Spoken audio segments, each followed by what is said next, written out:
And the river still shines and shimmers in the light as it did in our grandfather's day, when they rode all night to fish in the morning and lived in Willapa Bay. Our next, I just want to say, how many people know the experience of sitting waiting to deliver and having a tender drive up? Or driving up on a tender? We got 1, 2, we got a few, not many of you. So a tender is our connection to the shore. They take our fish, they weigh our fish. Once we give them to them, they're responsible for them. They keep them cold. They give us groceries. They used to give us the weather before there was internet. They would flirt. That you could get on board and use their bathroom sometimes. Sometimes they would let you use their very strong hose. They are someone else to talk to. Skippers can go over there and complain about the crew. Very important. So I just want to say, yeah, well, I was working on a tender when every delivery you got a 6-pack of Rainier, vitamin R. And I will say that Coyote Bowers he made 2 6-fish deliveries a day. 1 fish for 1 beer up inside Packer's Spit. We had to tell him that wasn't okay after a while, but we were like, there's just so much beer on the boat. And they're like, yeah, but think of the children that Coyote is babysitting. So imagine, if you will, you're waiting to deliver, and Mariah Warren comes up to take your fish.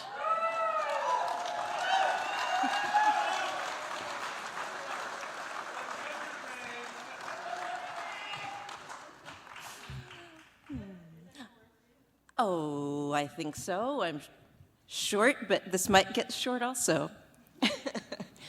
I also spent a lot of years in a lot of fisheries delivering to tenders before I became a tender captain, and so always really appreciated getting to fill that role in the fisheries. Thank you, Mo. The first piece I'm going to read, I suppose, was the first piece of fisher poetry I ever wrote, because it was the first year I was a fisherman. I wrote it for my captain on the event of her birthday, or trolling, and I called it Ode to Cheng, a sonnet in the Shakespearean form.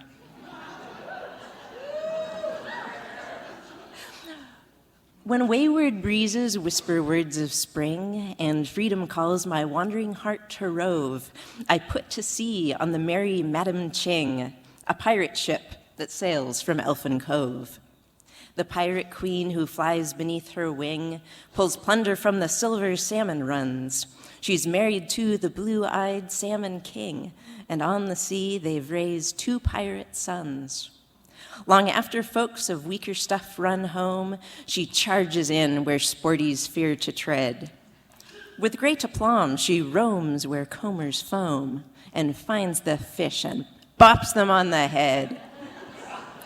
I'm proud to be her scurvy sea dog crew.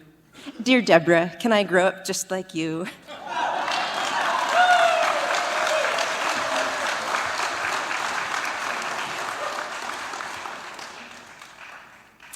The second one I wrote for my friends Glenn and Christine on the event of their marriage. I had gotten to know them when he was commercially diving on a boat I was working on, and she came aboard as his topside tender, the person who, tries to keep the divers alive.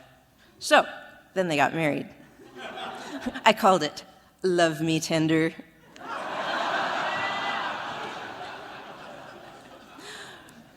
When Glenn and Christine set to sea, intrepid and in love, he was her dauntless diver darling, she his tender topside dove.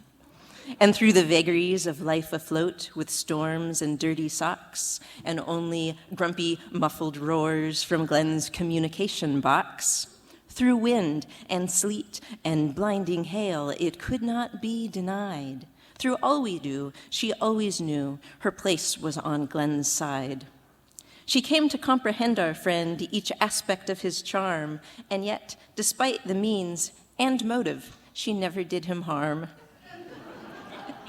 Today we see the revelry, our dearest groom and bride, and celebrate one knot, at least, most elegantly tied.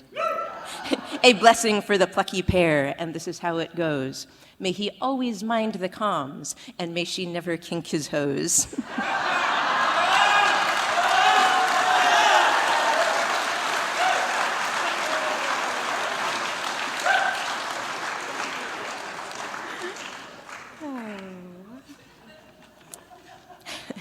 This one was on the Albacore grounds. I fished with Heather Sears on a boat called the Princess. She ran an all-women crew. We sometimes called the boat Girl Island. And then our running partners ran a boat. Our running partners and my Captain Heather's boyfriend ran a boat called the Island Girl. And so I wrote this for them and called it From Girl Island to the Island Girl, a rhapsodic reverie.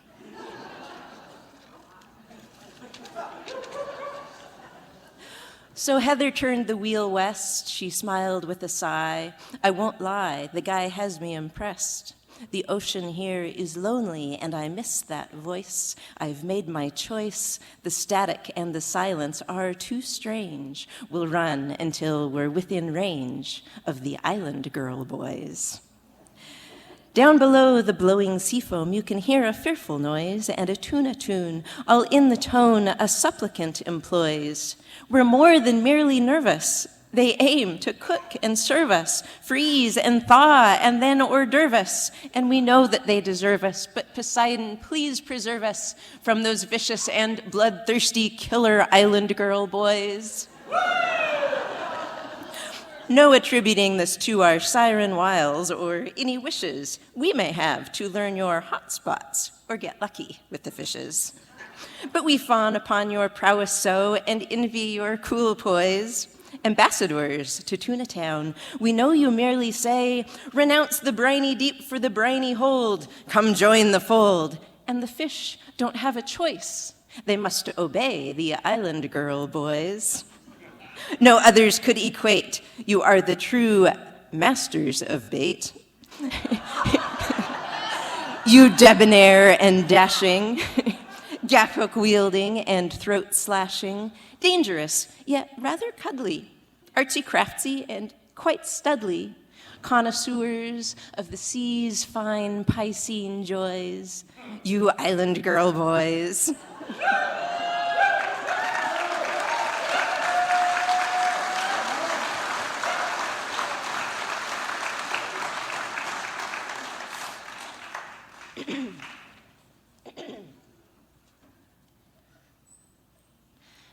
Please don't die at sea, my friends. Life always ends, but it doesn't have to yet. There must be better reasons than for just one more set. Consider factors such as wind speed, duration, and fetch. Consider, if you die today, how many fish you'll never have the chance to catch. Please don't die at sea, my dears. Tell the story someday instead, over burgers and beers, about the time the storm called your name and you chickened out. The kids are listening. Those are the times they need to hear about. Remember your heroes, those storm-gray, bright-eyed women and Poseidon-bearded men? I know we all do. Please survive, so someday you can be a grouchy, salt-encrusted, wise, and inspiring old-timer too. Please don't die at sea, my loves, when rigging screams and the breakers roar, and you know it should be the last set, and someone suggests just one more. Think of your loved ones. Think of me. Please don't die at sea.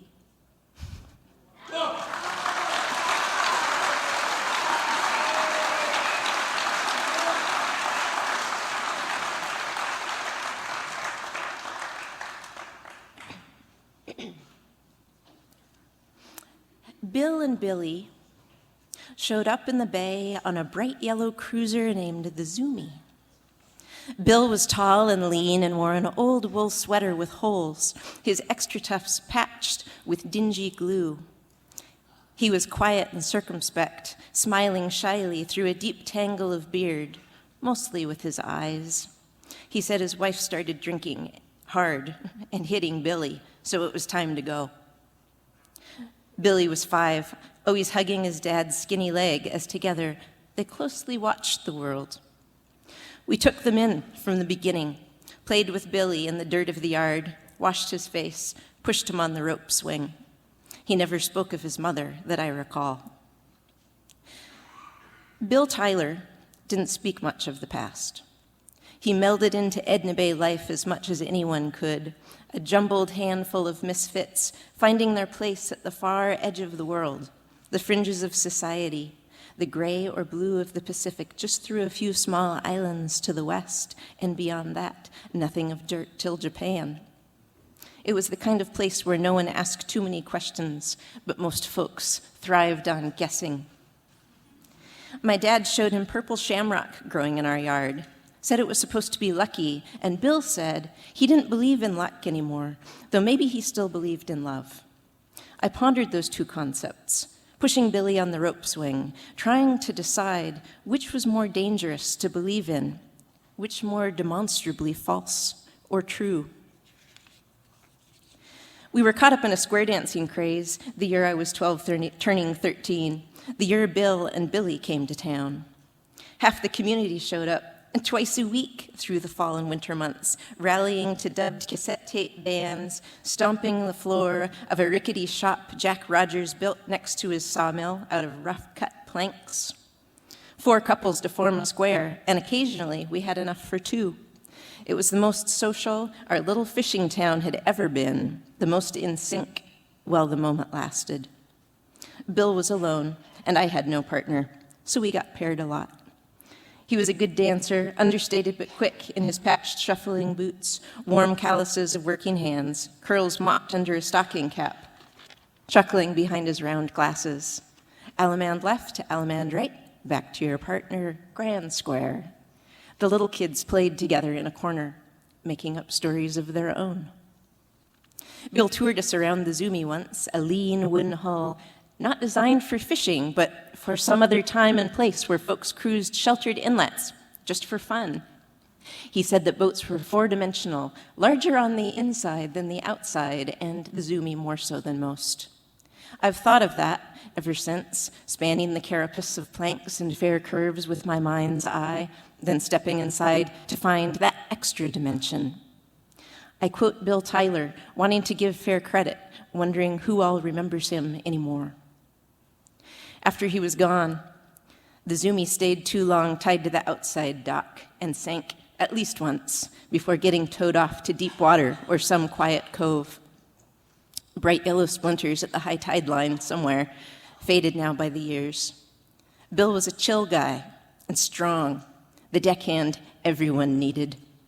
He left Billy ashore with the square dancing family and trolled a bit before the dive fisheries found him, the kind of guy you'd want topside, making sure the anchor held and the air kept flowing. December 13th, 16 years later, somewhere outside Hecata Island where the ocean rolls in and stacks up on the reefs, I clawed in blackness for the top of the ladder. The world lay on its beam ends, taking breakers fully over, silver glint in the running lights of the cabin top lockbox with the survival suits. The boat screamed. There wasn't time for thinking, but I had a flash then of Bill and his harvest divers, lost off Doll Head where the ocean rolls in and stacks up on the reefs, nothing found but a tote lid and an oil slick, and we had a moment, Bill Tyler and I. Just another guy you could trust with your air supply, trying to keep the diver dudes safe and make it home when the long trip's over. A boat's 4-dimensional, and you can get lost in there, folded into the fabric of memories and places that don't exist anymore. One day you may duck through some battered companionway, slip into unfamiliar realms, and never find your way back out. I still dream of the equity sometimes.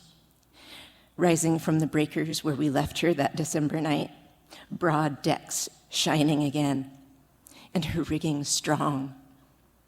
A boat to her crew is everything. She's a friend. She is home. She is the breath you hold in your lungs when you dream of drowning. How do you let go when there is nothing else but the cold ocean? Maybe luck gets rolled up like a survival suit, arms wrapped around its knees, pushed away somewhere inaccessibly deep. Maybe love is a life raft, origami folded in patient darkness, waiting for its moment to be deployed. Just because it couldn't save you doesn't mean it wasn't there. The chasm between who survives and who is lost opens up in a moment.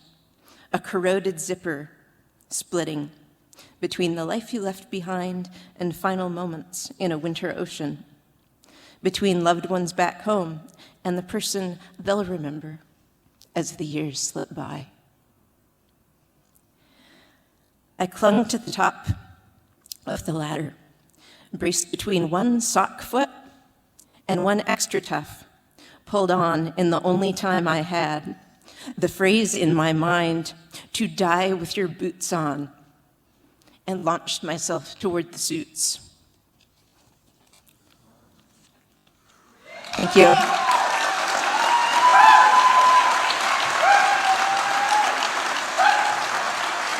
Thank you.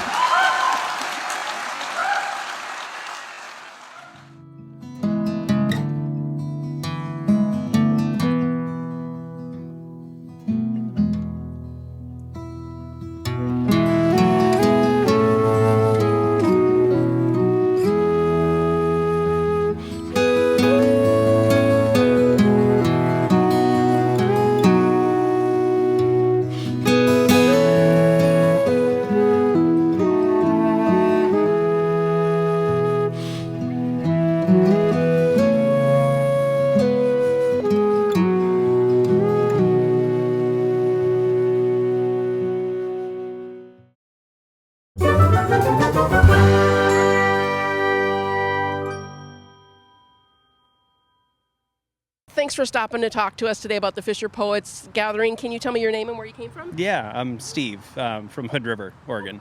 Steve from Hood River. Is this your first Fisher Poets Gathering? This is my second.